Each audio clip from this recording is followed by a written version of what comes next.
18 horas.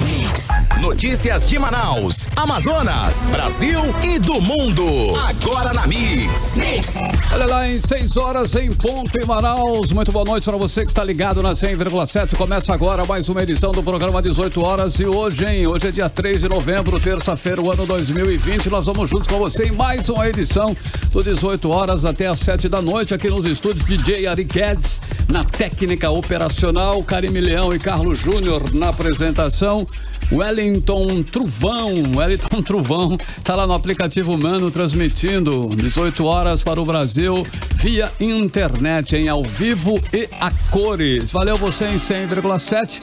Valeu, equipe que produz o 18 horas, jornalistas aí, né, de altíssima competência, e a equipe da Rádio Mix FM. Nós estamos todos juntos com você até às 7 da noite, mais uma edição do programa 18 horas. E hoje, quem quer paz, hoje é a Karime Leão, né? Karime Leão hoje só quer a paz. Ela está aniversariando, é aniversariante do dia, né, Karime? Parabéns. Olha aí, muito obrigada, meu amigo. Obrigada a todos pelas felicitações. Valeu, Zaço. Né? Hoje ela só quer paz, né? Mais ou menos isso. Tá de boa. Muito boa noite pra você, sintonizado aqui em 100,7. Estamos juntos sim, até às 7 da noite no programa 18 horas. Obrigada pela sua companhia. Um beijo especial pra galera do aplicativo Mano que nos assiste ao vivo aqui nos estúdios da Rádio Mix. E é claro, se você quiser conferir os programas antigos e esse também, é só chegar lá no 18horas.com.br, o site de notícias da Mix Manaus, ou então no nosso canal do YouTube, temos também 18 horas. Então é isso, 6 horas e 2 minutos em Manaus, estamos começando para você mais uma edição do programa 18 horas aqui no melhor Mix do Brasil. Você está ouvindo 18 horas. Olha aí, se continuar a média atual de mortes, nas próximas semanas o Amazonas atinge ainda este mês, a triste marca de 5.000 mortos por coronavírus. O cálculo foi feito pelo professor PhD Henrique Pereira, coordenador do Atlas ODS Amazonas, da Universidade Federal do Amazonas. O cálculo é feito com base na velocidade atual, né, de mortes aqui no estado. Pois é, Carlão, até ontem o Amazonas já acumulava 4.565 mortes. Só nos últimos 3 dias foram 15 mortes no sábado, 12 no domingo e mais 10 ontem, segunda-feira. Nessa escalada, teremos 1.000 mortes nos próximos 70 dias. E como você bem falou, infelizmente chegaremos a 5.000 mortes ainda este mês. É um número aí estarrecedor, né? Assustador. 5.000 mortes em apenas 8 meses. É sério. E aqui no estado, as autoridades e a população, na sua maioria, continuam agindo como se não, né, estivéssemos aí passando por uma pandemia que já matou tanta gente. Amigos, parentes, conhecidos, profissionais de saúde, da segurança, gente rica, gente pobre, artistas anônimos, enfim. É uma doença que ainda está aí, que continua matando, deixando muita gente sequelada. E ainda tem a questão das sequelas, né? Pessoas hospitalizadas e tudo segue como, né, tá rolando rave, tá rolando aglomeração, como se nada tivesse acontecendo. É uma irresponsabilidade no mínimo, né? O que nos resta aqui no programa 18 horas é alertar e lembrar que nós só vamos poder baixar a guarda quando tivermos a vacina. Até lá, o certo, o seguro, recomendável pela Organização Mundial da Saúde é o quê? Evitar aglomeração, usar máscara facial, lavar sempre as mãos com água e sabão ou usar álcool em gel. Pronto, não tem o que fazer. É seguir esse protocolo de segurança. Você está ouvindo 18 horas. E hoje a Delegacia de Combate à Corrupção fez, a sua primeira operação desde que foi criada no mês passado, né? A ação da Polícia Civil teve como alvo a máfia do caixão, E o ex-diretor financeiro do SOS Funeral. A operação foi deflagrada na manhã desta terça-feira, hoje. O esquema de propina começou ainda no ano de 2017. Na casa do ex-diretor foram cumpridos 4 mandados de busca e apreensão, como explica a repórter Nathalie Moraes. A Operação Máfia de Caixões foi deflagrada na manhã de hoje pela Delegacia Especializada em Combate à Corrupção, DECOR, que desarticulou um esquema de pagamento de propina envolvendo o programa SOS Funeral da Secretaria Municipal da Mulher, de Assistência Social e Cidadania, SEMASC. Um dos alvos desta operação foi Marionilson Barros Monteiro. Ele é ex-diretor financeiro do órgão e suspeito de chefiar todo o esquema de corrupção. Na casa de Marionilson foram cumpridos 4 mandados de busca e apreensão. Ele é investigado por corrupção passiva. Segundo o delegado Guilherme Torres, titular da especializada, o homem fazia uso de sua função para fazer cobranças indevidas de valores a empresários de pelo menos 2 empresas funerárias. Conseguimos a materialidade através teve uma representação do Ministério Público com a denúncia de um popular pedindo para que a gente pudesse investigar. Passamos a investigar, conseguimos essa materialidade. A informação é de que um ex-diretor financeiro estaria cobrando de maneira ilícita valores decorrentes desse auxílio funeral. Como funcionava? As pessoas que precisavam desse serviço, familiares, pessoas de baixa renda, eles tinham que fornecer, a prefeitura fornecia essas urnas. Em determinado momento os empresários iam fornecendo, mas ele fazia uma nota, uma emissão de uma nota no valor X. E em cima dessa nota, o diretor financeiro é suspeito de solicitar de 10% a 20%, senão o serviço parava. O delegado afirmou que o caso foi denunciado pelos próprios empresários. Vítimas foram ouvidas, solicitamos perícias e hoje nós conseguimos deflagrar essa operação. Um dos empresários afirma que chegou já a pagar R$100 mil esse esquema de propina. Essa, é bom frisar, é a primeira fase e vai se desdobrar em outras fases. Durante as buscas conseguimos coletar outras informações que seguramente nós vamos deflagrar uma outra fase. Vale lembrar que em maio deste ano, o sistema funerário aqui da nossa capital entrou em colapso entre os meses de abril e maio, quando o estado passou pelo pico da pandemia do novo coronavírus. Em nota, a Prefeitura de Manaus informou que o ex-servidor foi exonerado em fevereiro ainda do ano passado e que tem dado apoio aos órgãos responsáveis pela investigação. Em maio deste ano, quando houve a denúncia do suposto envolvimento do ex-servidor em ação de recebimento ilegal de dinheiro, a SEMASC encaminhou ao Ministério Público do Estado do Amazonas dados sobre os processos licitatórios, contratos e operacionalização de serviço do SOS Funeral, destinado a pessoas em situação de vulnerabilidade social e econômica que não podem arcar com as custas do sepultamento. Nathalie Moraes, para o 18 horas. O que dizer, né? Infelizmente é como se fosse um câncer da corrupção que está entranhado, já tomou conta da administração pública. Porque todo dia surge um escândalo diferente, uma situação que a gente fica até surpreso. Pode ser na saúde, na educação, nas obras públicas. É desvio de dinheiro em todos os setores. A ânsia pelo dinheiro fácil, pelo dinheiro ganho desonestamente, não leva em consideração que vidas podem estar em jogo, né? Vidas podem ser perdidas com estes desvios, como aconteceu na compra fraudada e superfaturada dos ventiladores pulmonares pelo governo do estado do Amazonas. E agora a gente vê que as quadrilhas se aproveitam para roubar recursos públicos até na hora de comprar caixões. É uma vergonha, né, Karime? Inclusive, assim, todo mundo quer ganhar o seu, né? Quer dar aquela, né? Ele vê o fulano, o ciclano, ele também, opa, eu também quero. Então é complicado. Os órgãos de controle deveriam ter uma fiscalização mais eficiente aí para evitar a corrupção. Esse esquema da máfia dos caixões aí, por exemplo, operava desde 2017. Chegava a cobrar 30% de propina, né? De apenas uma empresa chegaram a cobrar R$100 mil. É por isso que o cidadão está cada vez mais descrente com alguns tipos de políticos. Você está ouvindo 18 horas. E em plena pandemia do novo coronavírus, o governo do Amazonas faz um pregão para ata de registro de preço de quê?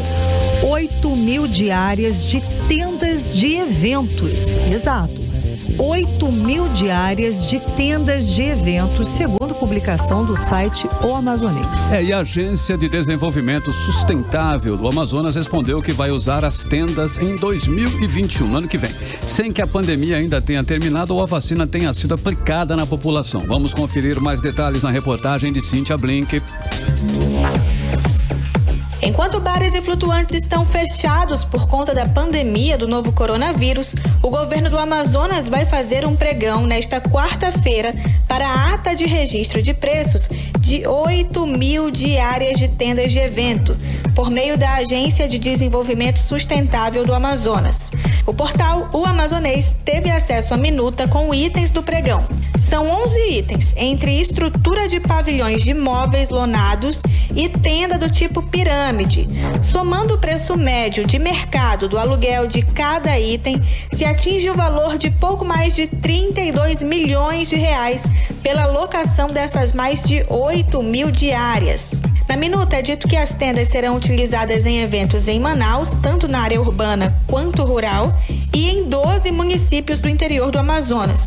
Tudo isso como se não houvesse uma pandemia ainda sem cura ou vacina, fazendo vítimas no mundo inteiro. E é por isso que a explicação ficou pior que o problema. Por meio da assessoria de comunicação, a ADS explicou que as tendas serão utilizadas nos eventos de 2021. A rapidez do governo de Wilson Lima para voltar com feiras e festas que geram aglomerações vai contra as medidas de proteção de outros estados, como o Carnaval de São Paulo, que já foi cancelado por medida de segurança. Para o deputado Dermilson Chagas, esse pregão é feito fora de hora. Olha, o governo Wilson é uma brincadeira. No momento de pandemia, no momento de esforços concentrados para solucionar o problema, ele vem com essa licitação. Mais uma escabrosa, mais uma licitação sem propósito, uma licitação que poderia ser esperada, né? Além da ADS, o sistema de preços permite que sejam feitas adesões de outros órgãos do governo do Amazonas. Com isso, a despesa com as empresas que ganharem as licitações pode não ficar na casa dos 30 milhões de reais, mas até 5 vezes maior que esse valor. Cíntia Blink, para o 18 horas. É o seguinte, hein? Para a festa, esse governo tem planejamento, sim, né? E dos bons ainda. Tem recursos suficientes, faz tudo com antecedência, né? Mas quando se trata de saúde, não há essa mesma iniciativa. Por que será, né? É por isso que continua sendo campeão de rejeição e de reprovação. Você está ouvindo 18 horas. E um levantamento divulgado hoje pela Confederação Nacional da Indústria mostrou que é quase um consenso a possibilidade de promover o desenvolvimento econômico da Amazônia sem afetar o meio ambiente. Ao mesmo tempo que os brasileiros apoiam o desenvolvimento econômico sustentável da Amazônia, eles criticam a atuação do governo em relação ao assunto. Os detalhes com Júlia Gomes. 95% dos brasileiros acreditam que é possível alinhar desenvolvimento econômico e conservação ambiental na Amazônia. O resultado é de uma pesquisa encomendada pela Confederação Nacional da Indústria, CNI, ao Instituto SFB Pesquisa. De acordo com o levantamento, 98% dos entrevistados se dizem preocupados com o meio ambiente.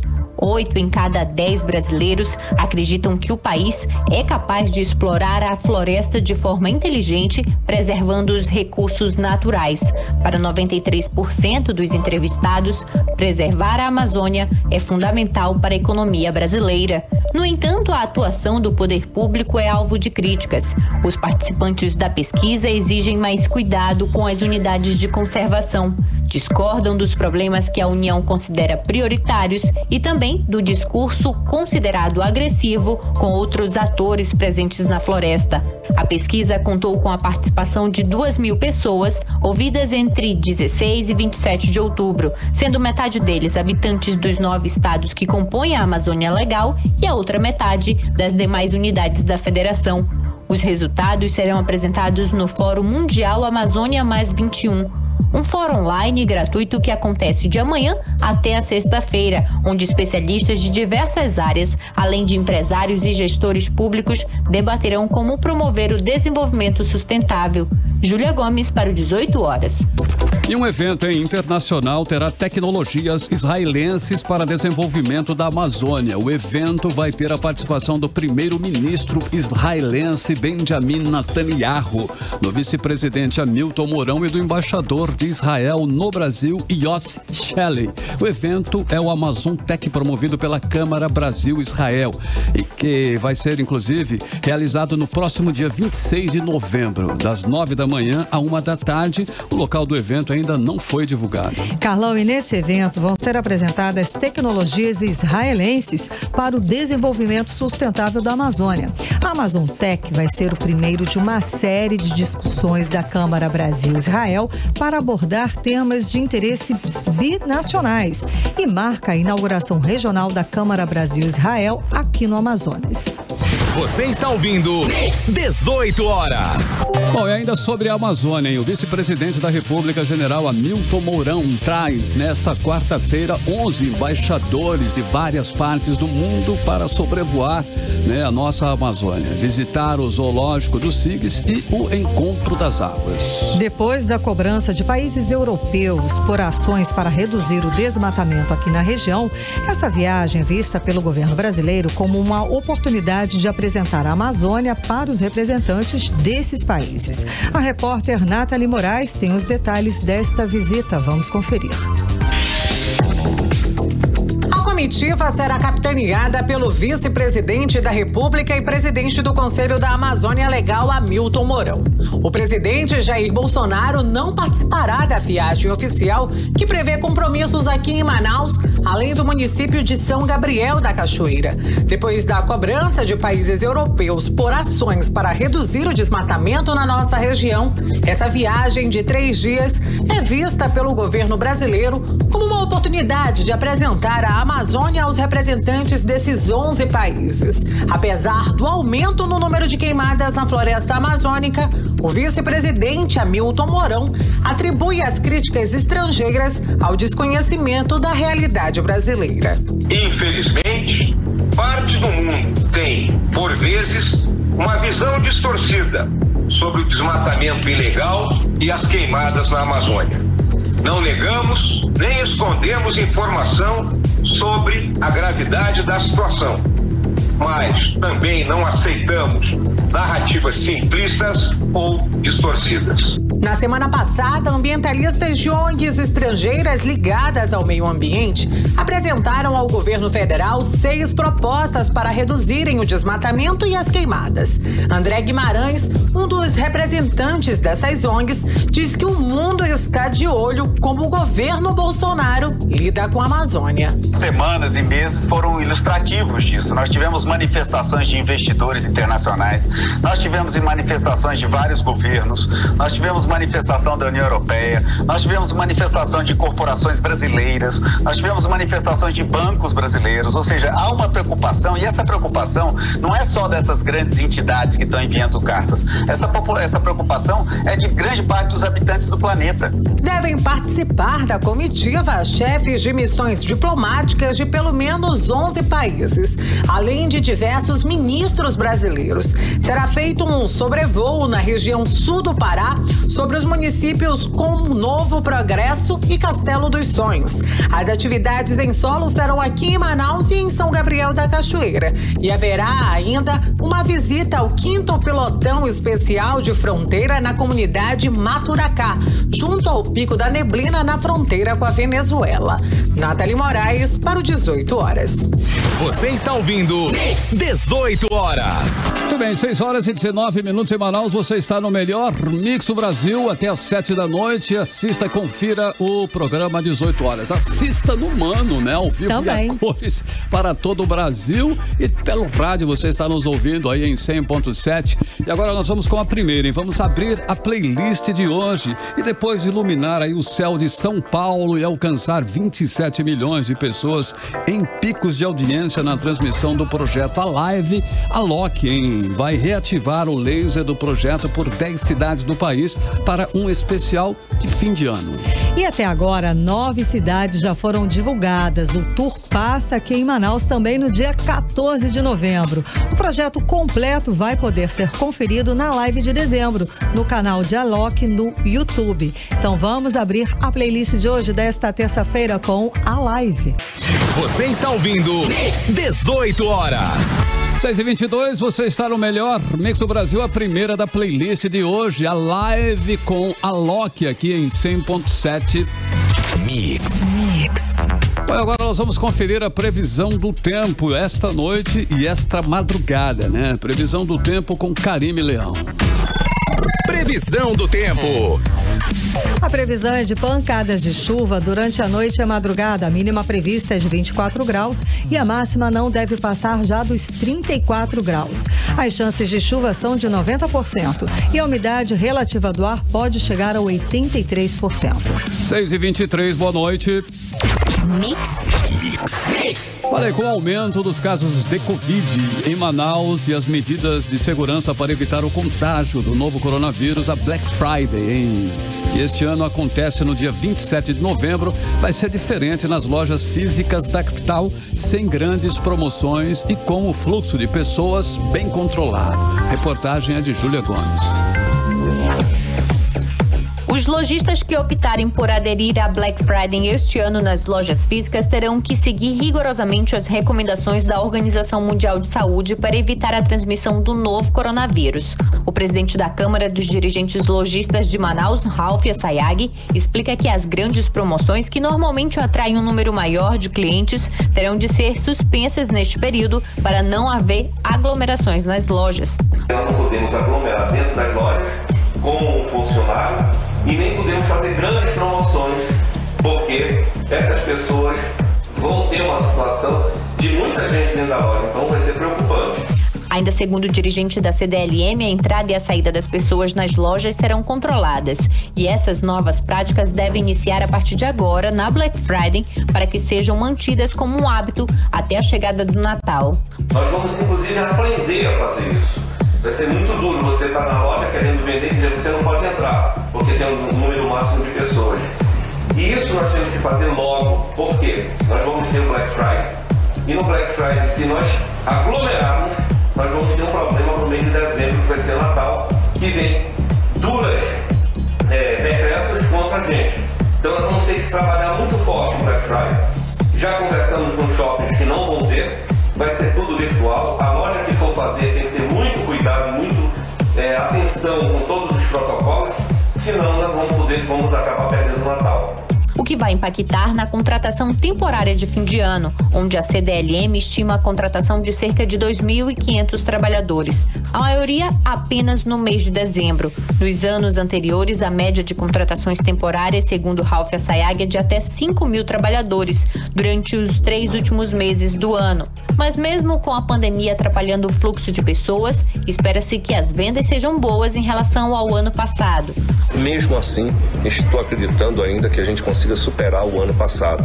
Não como nós gostaríamos que fosse, mas será possível porque tivemos a abertura de novas lojas durante esse período, mesmo com a dificuldade toda, e isso vai facilitar bastante que a gente possa ultrapassar essa barreira e vender um pouco mais para ver se o ano que vem a gente consegue superar todas as perdas desse ano.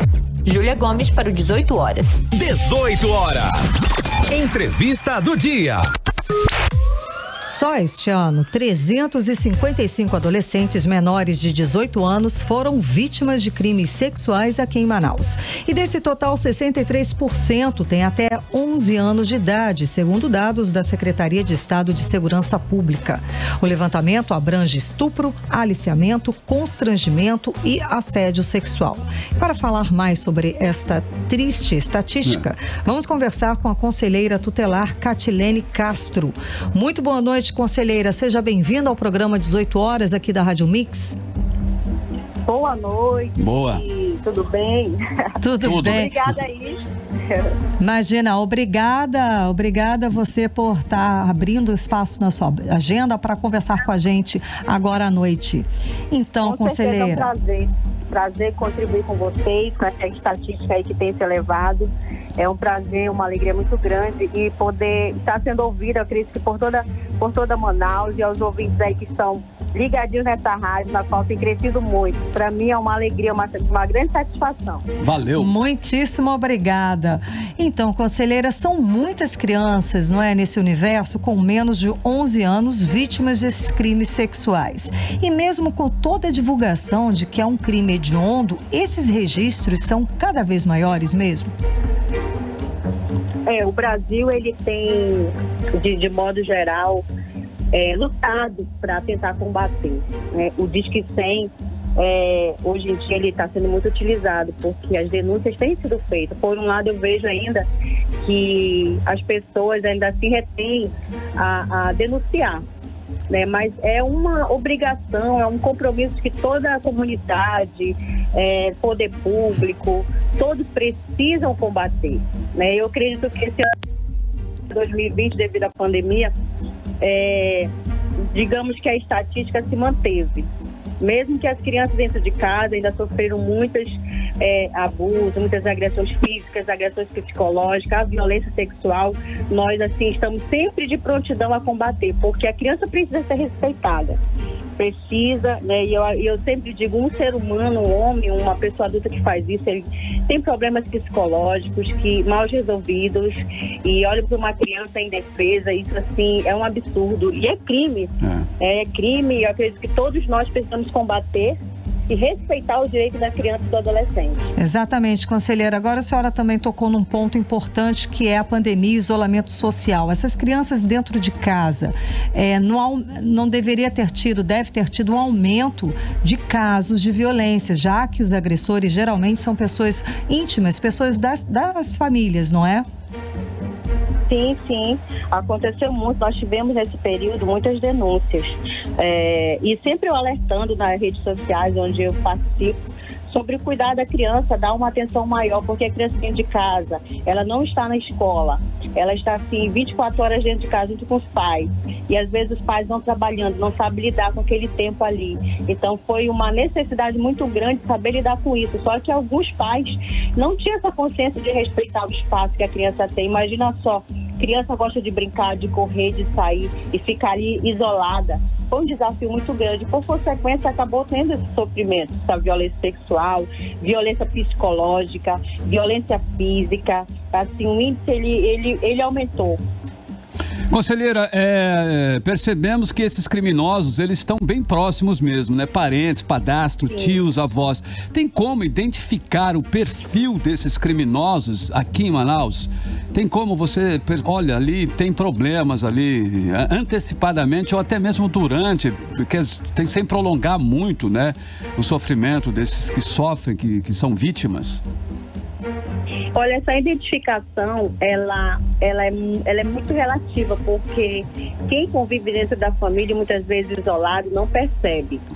E também a criança, ela sofre ameaças para ficar lá, para não falar, ameaças de morte, e acaba ela sentindo medo e não fala. Então, as pessoas mais próximas, quando elas percebem um tipo de comportamento alterado, às vezes a criança se isola, a criança se afasta. Nem todo mundo está atento a isso. Outros sim estão atentos, mas não fazem nada. Então, é muito relativo dizer para ti como identificar. A primeira identificação que eu acredito que todos precisam observar é a alteração de comportamento da criança. Às vezes a criança apanha muito por motivos banais, aí você vai descobrir mais lá na frente, ele estava aliciando, querendo aliciar a menina lutando contra aquilo. Então são casos e relatos que eu recebo no Conselho Tutelar. Da violência, ou por outro lado, as pessoas mais próximas tratassem muito bem porque a exploração ela é comprada, né? Ela oferece o celular, oferece dinheiro, oferece qualquer coisa em troca de sexo, de abuso. Então, se a pessoa dentro de casa, o tio, a tia, até a mãe, o pai, estiver atento ao comportamento daquela criança, ele consegue observar. Consegue, mas se não tiver, porque as pessoas hoje, eu acredito que vocês conseguem entender, elas estão muito ocupadas nas redes sociais, no seu trabalho, e não dão assim, a devida atenção para a criança, não percebe o que está acontecendo diante dos seus olhos, e a criança acaba sofrendo com isso. Exatamente, conselheira. Fui ver, para pesquisar números que a gente falou que realmente deve ter aumentado esse índice durante a pandemia. Então, de acordo com o levantamento feito por uma organização não governamental, ela estima que esse número representa um aumento que pode variar de 20% a 32% da média anual das estatísticas oficiais, principalmente por conta do confinamento em casa, né, o que nós estávamos conversando. Agora, a pergunta, conselheira, é como é que essas denúncias chegam até os conselhos tutelares? Vem das escolas, vem de parentes, de onde que vem mais as denúncias? Ela vem da escola também, vem dos parentes, vem do Disque 100, as denúncias anônimas, vem pessoalmente, as pessoas me procuram no conselho, elas fazem realmente denúncia. Então, assim, a comunidade, os vizinhos, eles não se calam, né? Eu sempre, nas minhas lives, eu falo, não se cale diante de que você está percebendo. Então, elas vêm assim, na escola, nós recebemos bastante também, porque a criança, ela fala para uma amiga dentro da escola, fala para a professora, por não confiar dentro de casa, ela vai, ela fala. Então, nós recebemos de todas as partes, e isso até é bom, porque nós conseguimos alcançar e ajudar essa criança antes que as coisas piorem. Ok, conselheira, e como, assim, os membros, quem está ali com a família, com a criança, como evitar que esse tipo de crime aconteça? Como é possível estar atento a isso, tomar medidas no dia a dia ali para que isso não aconteça? Assim, a gente percebe que muitos abusadores um dia já foram abusados, né?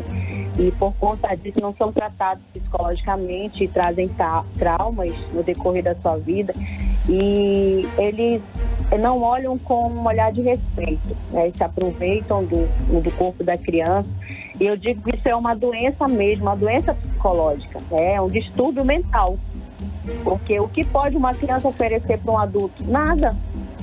É mais um adulto se aproveitar do corpo de uma criança. Então, é questões psicológicas, é questão de traumas mesmo. Eu sempre oriento, procure um psicólogo, procure ajuda.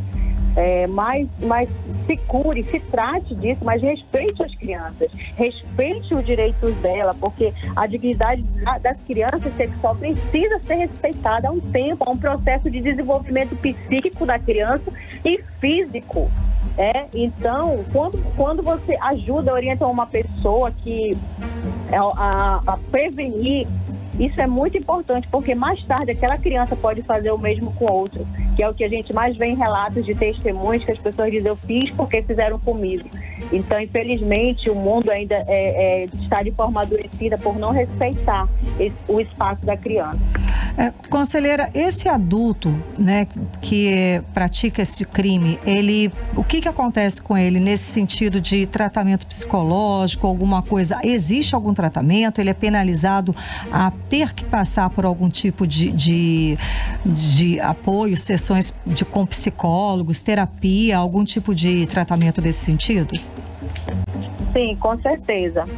Além de ele sofrer, né, no Código Penal que tem o crime, por onde ele vai ter que se submeter, se responsabilizar pelo que ele fez, pelos seus atos, ele também passa por um psicólogo, ele precisa passar, porque isso não é normal.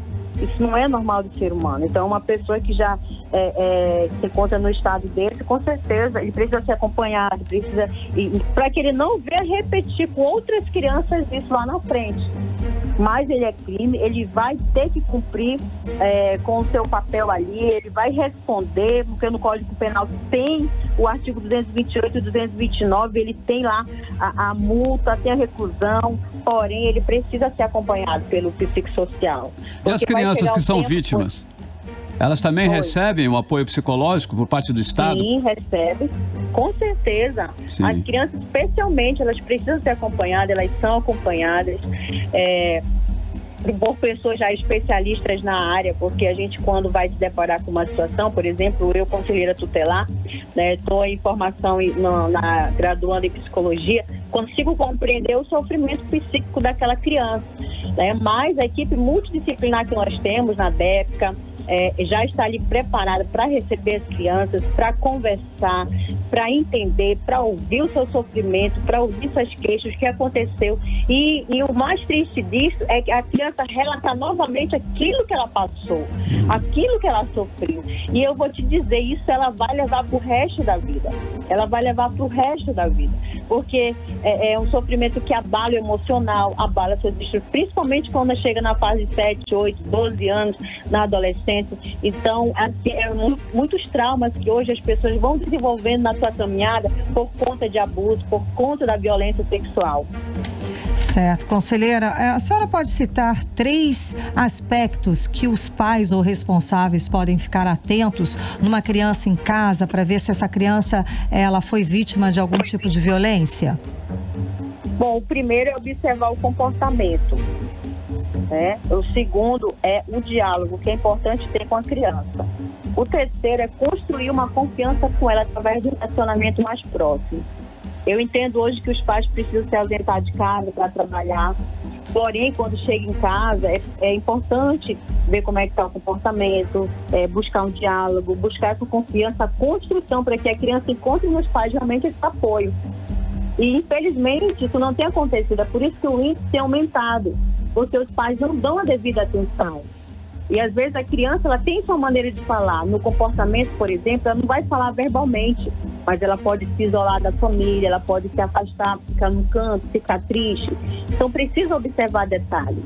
É ter aquele olhar clínico. Mas eu fico assim, muito feliz porque eu sei que tem várias pessoas hoje ouvindo essa rádio e já incentivo a você pai, a você mãe, a observar a sua criança. Principalmente quando você se ausenta de casa e coloca outras pessoas, terceiro, para estar junto com você, pessoas que cuidam dos seus filhos, chegar em casa, olhar o corpinho, ver se está tudo bem, conversar, puxar para perto, construir um relacionamento de confiança na criança para que ela sinta segurança com os pais, com os tios, com os avós. Então isso é muito importante hoje, é muito importante. Muito bem. Certo, e é o que está faltando, né, conselheira? Agora vamos lá de novo, como é que a gente pode denunciar? Para quem está nos ouvindo, o Disque 100, como é que a pessoa pode, passo a passo? Ela vai ligar no Disque 100, né, ela tem os procedimentos e ela pode fazer a denúncia anônima, caso ela não queira se identificar, dar o endereço certinho, o número da casa, nome da pessoa, do agressor, nome aí do abusador. Não pode dizer assim, ela mora na esquina, próximo da casa do fulano de tal. Não, tem que ter o endereço certo, o número da casa direitinho realmente e ter pelo menos uma certeza que está acontecendo algo, porque às vezes se a pessoa não dá o endereço certo, nós não conseguimos encontrar, como aconteceu comigo algumas vezes. A pessoa não deu o endereço certo, eu cheguei, não tinha o número dessa casa naquela rua. Então é importante você se certificar do local onde está acontecendo o abuso, o sofrimento. E outra coisa importante, locais, bares que abrem portas para adolescente entrar, para estar ali. Então é importante denunciar, é muito importante. Não pode também achar que em lugares onde tem as festas, graças a Deus que a pandemia deu uma amenizada nesses lugares, mas quando tudo normalizar é importante também observar lugares onde tem essas portas abertas para adolescentes, tá? Assim, as noitadas, nas festas, muito importante. Ok. Muitíssimo obrigada, conselheira, pela sua participação hoje aqui no nosso programa, aqui no 18 horas. Conversamos com a conselheira tutelar, Catilene Castro. Eu que agradeço, gente. Muito obrigada pela participação. Para mim é uma alegria contribuir e vamos continuar lutando em defesa e garantir os direitos da criança, todos nós, né, com as políticas públicas. Vamos aí manter os programas, criar as estratégias, estar de olho, os pais, famílias. Vamos ser mais humanos, vamos olhar com respeito para as crianças. E parabéns pela rádio, por essa iniciativa fundamental que é importante nós termos esse bate-papo gostoso e para a comunidade que está ligada a ouvir a gente e começar a tomar aí um pouco de consciência, né? E respeitar o espaço e o tempo da criança. Exatamente, muito ótimo, conselheira. É isso aí, vamos cuidar das nossas crianças, não é? Boa noite, sucesso, muito obrigada. Boa noite, um abraço. Boa noite, 6 horas e 41 minutos e você está no melhor mix do Brasil.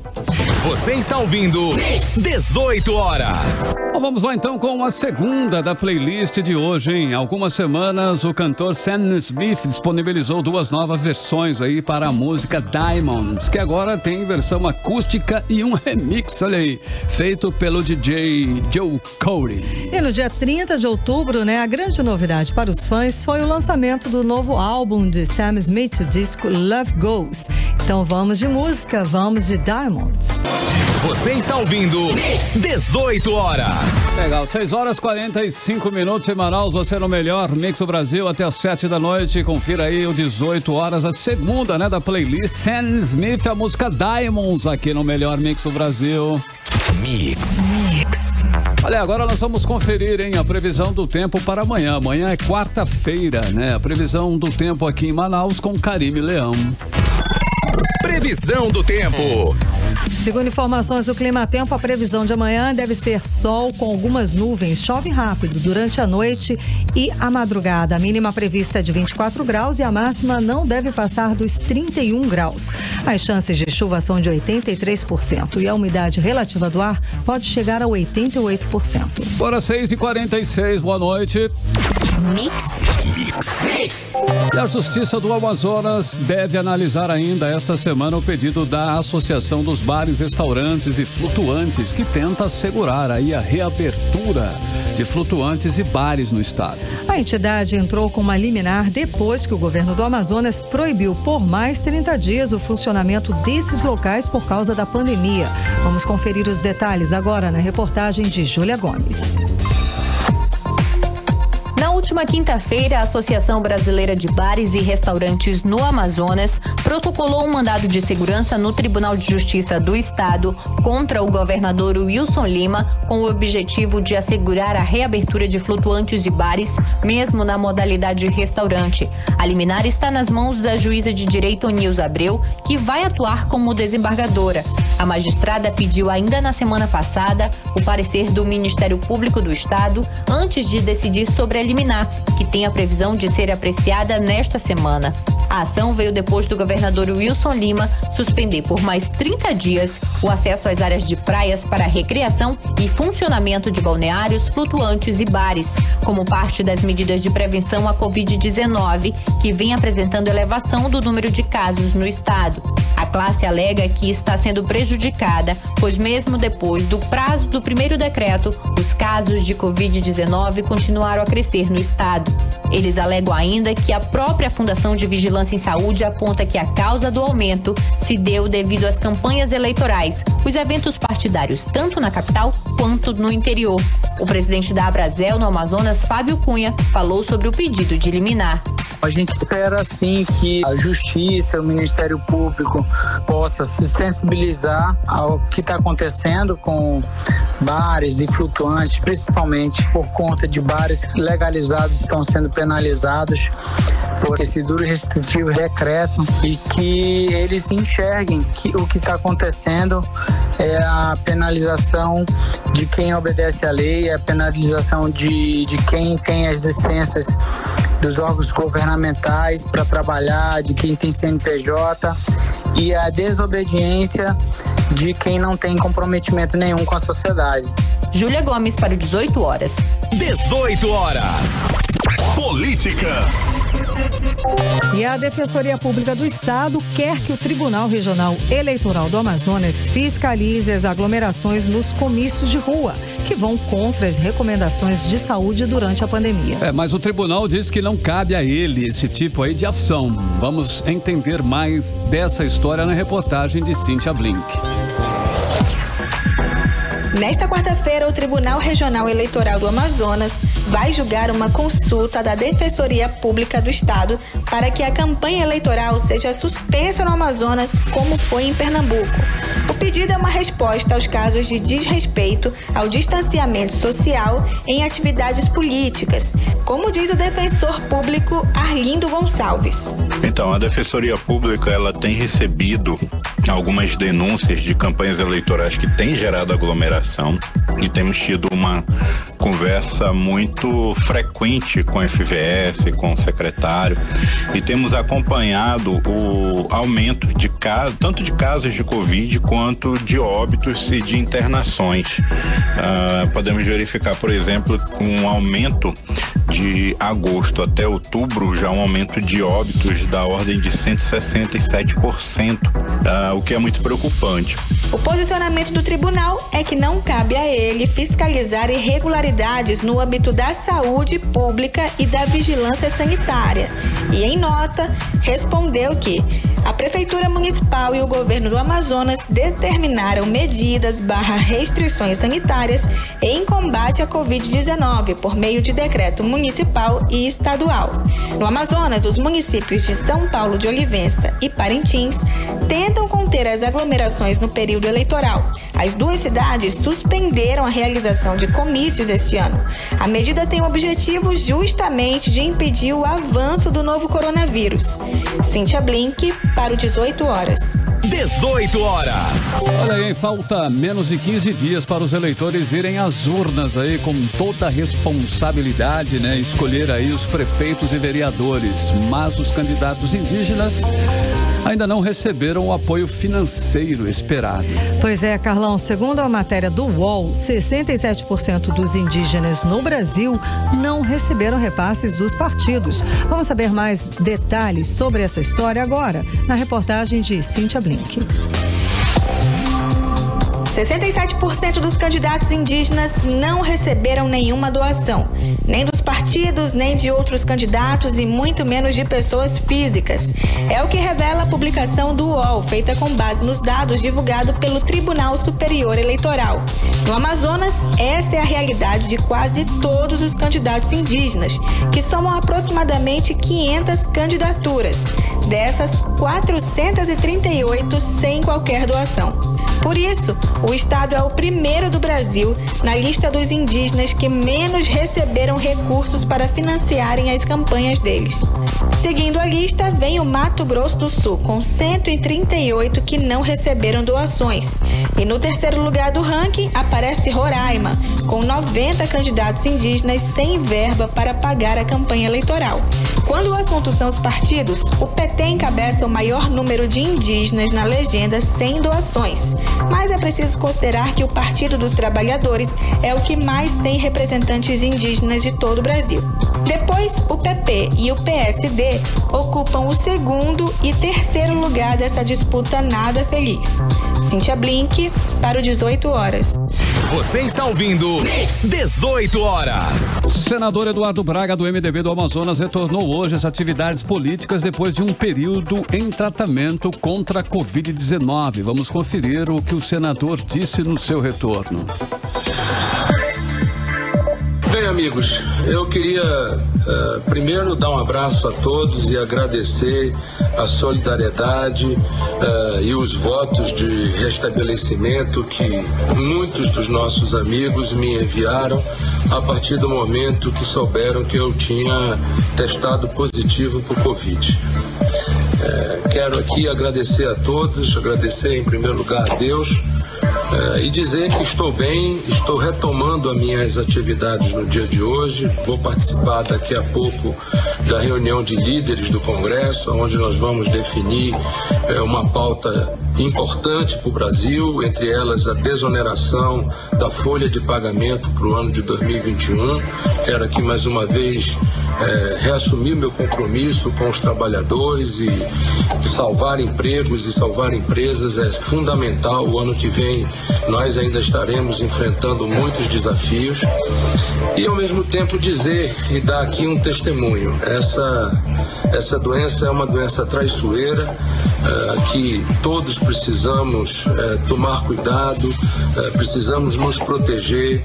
Assim que houver vacina, seja da onde ela vier, sendo aprovada pela Anvisa, acho que todos devemos tomar, porque essa doença ela tem uma evolução geométrica e da noite para o dia você se vê enfrentando os desafios. Portanto, eu quero aqui prestar a minha solidariedade, a minha condolência a todos aqueles que perderam amigos, familiares, entes queridos para essa Covid-19 e, ao mesmo tempo, dizer a todos que nós precisamos nos cuidar. Estou de volta, estou trabalhando, começo a trabalhar efetivamente no dia de hoje. E chego em Manaus na quinta-feira à noite, sexta-feira estarei em Manaus, enfim, fazendo o que posso para contribuir e ajudar nesse enfrentamento do Covid, das consequências e também dos efeitos econômicos que essa pandemia tem causado a todo mundo, e em especial aos brasileiros e aos amazonenses. Você está ouvindo 18 horas. Também 6 horas e 55 minutos. Vamos agora com a terceira da playlist de hoje. Vamos com o grupo sul-coreano BTS, que levou aí os fãs à loucura após lançar um projeto visual de seu novo álbum, que é B, né? Que tem previsão aí de lançamento para o dia 20, ainda nesse mês, hein? Pois é, e eles começaram a trabalhar no disco depois que a turnê mundial Map of Soul foi adiada por conta da coronavírus, da pandemia, não é? Então vamos encerrando a playlist de hoje, desta terça-feira, com Dynamite. Você está ouvindo 18 horas. Também 6h59, BTS Dynamite no melhor mix do Brasil. Mix. E agora nós vamos atualizar os números da Covid-19 aqui no Amazonas e no Brasil com Karime Leão. E o boletim da Fundação de Vigilância em Saúde do Amazonas traz o registro de 421 novos casos de Covid-19, elevando o total para 162.560 o número de casos confirmados em todo o estado. Há 423 pacientes internados, sendo que 274 em leitos clínicos e 148 em UTI. Conforme o boletim, foram confirmadas 8 mortes por Covid-19, elevando para 4.573 o total de mortes no estado do Amazonas. E no Brasil, segundo o levantamento do consórcio de veículos de imprensa, a partir de dados das secretarias estaduais de saúde, o Brasil tem 160.282 mortes confirmadas por coronavírus. O país soma 5.554.647 casos confirmados. E segundo dados do Ministério da Saúde, o país tem 4.998.408 número de pessoas recuperadas da Covid-19. Agora 7 horas e 1 minuto, seguimos direto para o editorial 18 horas. Editorial 18 horas. Bom, hoje o mundo vai ficar sabendo, né? Se não o resultado final, pelo menos a tendência de quem será o novo presidente dos Estados Unidos. O resultado, qualquer que seja, terá impacto no Brasil e mais ainda aqui na Amazônia. São dois candidatos com visões bem diferentes sobre a floresta. Trump, se eleito ou reeleito, não haverá pressão governamental dos Estados Unidos contra a política que aumentou a destruição da floresta nos últimos anos. O Biden, sendo eleito, haverá pressão norte-americana para uma política de maior proteção da floresta. E em ambos os casos, o Amazonas e Manaus, hoje a maior cidade da floresta amazônica, estarão no centro das discussões. E a Zona Franca de Manaus, o modelo de desenvolvimento regional, estará no epicentro do futuro regional. O governador do estado e o prefeito que será eleito este ano terão que ter estrutura e experiência política suficientes para defender o modelo econômico que hoje protege a floresta. Fazer que o mundo inteiro veja que o povo é quem protege a floresta e que a Amazônia precisa de investimento internacional ecologicamente correto para o seu povo viver com dignidade. 18 horas. Hora 7:02, Karime, parabéns pra você, hein? Muito obrigada, gente. Obrigada pela companhia. Um beijo e até amanhã. Ok, a gente volta amanhã. Amanhã é quarta-feira. Amanhã, a partir das 6, estaremos de volta com você em mais uma edição do 18 horas aqui no Melhor Mix do Brasil. Você ouviu 18 horas. As notícias do Brasil e do mundo. De volta amanhã.